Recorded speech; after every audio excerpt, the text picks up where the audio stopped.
बिरजू कुछ किसानों को अपनी मदद के लिए बुला लेता है और उन्हें कुछ पैसे दे देता है। फिर सभी लोग मिलकर खेतों की ओर जाते हैं और कुछ सब्जियों को काट कर एक ठेले पर रख देते हैं। फिर कृष्णा उन सब्जियों को जाकर सुरक्षित स्थान पर रखाता है और फिर से खेतों की ओर बची हुई सब्जियां लेने जाता है।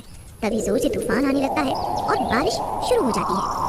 अरे बाबा, अब जितनी सब्जियां हमने ले ली है उतनी ही ठीक है। चलो यहाँ से घर की ओर निकलते हैं और रात भी होने वाली है। इतना बोलकर वो बारिश से बचने के लिए एक पेड़ के नीचे जाकर खड़ा हो जाता है और बिरजू लालच में सभी किसानों के साथ सब्जियों को काटने में ही लगा रहता है। तभी बारिश तेज हो जाती है, बिजली कड़कती है और बादल फट जाता है। नदी का पानी एकदम से बिरजू के खेतों में आ जाता है। सब डूबने लगते हैं। कृष्णा जल्दी से पेड़ पर चढ़ जाता है। अरे ये इतना सारा पानी कहाँ से आ गया? अरे मर गई रे, ये तो बढ़ता ही जा रहा है। बिरजू, तुमने हमें भी लालच देकर यहाँ फंसवा दिया।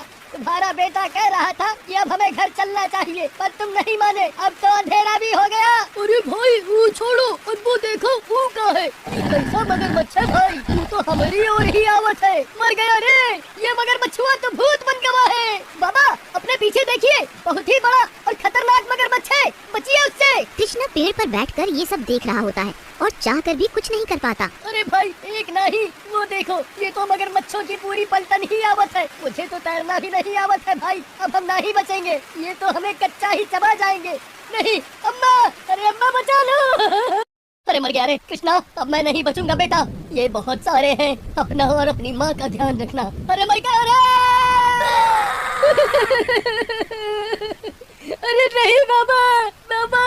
तभी देखते ही देखते भूतिया मगरमच्छ उन सबको खा जाता है। सारी नदी में खून ही खून फैल जाता है और नदी का पानी लाल हो जाता है। कृष्णा पूरी रात उस पेड़ पर बैठा रहता है। फिर अगली सुबह बारिश रुक जाती है और नदी का पानी खेतों से कुछ कम हो जाता है। कृष्णा उदास मन से अपने घर जाता है। अरे कृष्णा, तुम्हारे बाबा कहाँ हैं और तुम दोनों रात भर घर क्यों नहीं आए? फिर कृष्णा सारी बात अपनी माँ को बताता है।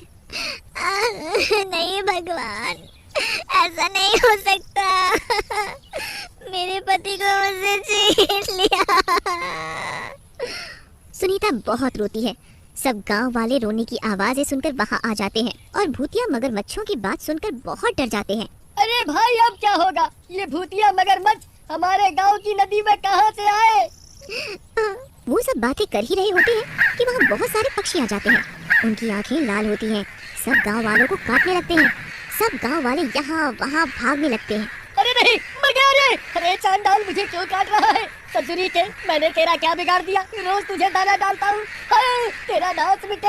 अरे माँ, आप जल्दी से घर के अंदर चलो। फिर सब गांव वाले कृष्णा के घर के अंदर घुस जाते हैं और दरवाजा बंद कर लेते हैं।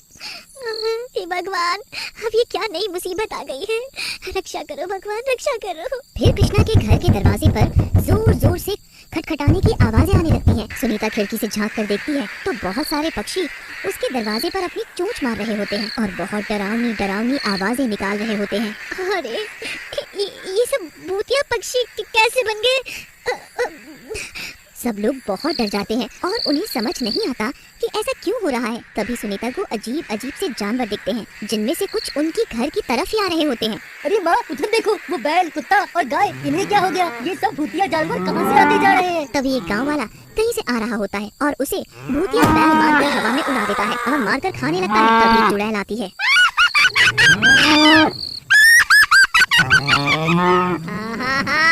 खा लो, इन सबको खा लो, किसी को मत छोड़ना। मजा आया, मजा आया, बहुत भूख लगी थी। ये तो बहुत स्वाद है। आदमी का गोश्त खाकर तो मजा ही आ गया। फिर ऐसे ही उन भूतिया जानवरों को जो भी इंसान घर के बाहर मिलता वो उन्हें मारकर खाने लगते हैं। बहुत भूख लगी थी। ऐ मूर्ख आदमी, कहाँ भाग रहा है? रुक, अब तुझे खाऊंगा। माँ, ऐसे हम घर में बैठकर अपने गांव वालों को मरता नहीं देख सकते। मैं बाहर जा रहा हूँ। नहीं बेटा, हम बाहर गए तो जरूर मरेंगे। हमें यहीं रहकर इनके जाने का इंतजार करना होगा। हाँ, यही ठीक रहेगा। अरे अब तो कोई भी नहीं दिख रहा। सबके सब अपने अपने घरों में छिपकर बैठ गए हैं। फिर उन जानवरों की नजर कृष्णा के घर पर पड़ती है। ए गाँव वालों, तो सब के सब यहाँ छिपकर बैठे हो, बाहर निकलो, हमें बहुत भूख लगी है, दरवाजा खोलो। फिर सब भूतिया जानवर मिलकर कृष्णा के दरवाजे को खोलने की कोशिश करते हैं। अरे सुनीता बहन, वो देखो, तुम्हारा दरवाजा तो हिलने लगा। टूट ही ना जाए, हमें कुछ करना होगा। हम घर का सारा भारी सामान दरवाजे के आगे लगा देते हैं। फिर सब लोग मिलकर दरवाजे के आगे घर का भारी सामान लगा देते हैं ताकि दरवाजा ना खुल सके और सुबह होने ही वाली होती है। अरे चलो, सूरज निकलने ही वाला है। हमें अभी घने जंगल में छिपना होगा। इनसे तो रात में ही निपट लेंगे। मूर्ख गांव वालों, हम वापस जरूर आएंगे, हम आएंगे, जरूर आएंगे।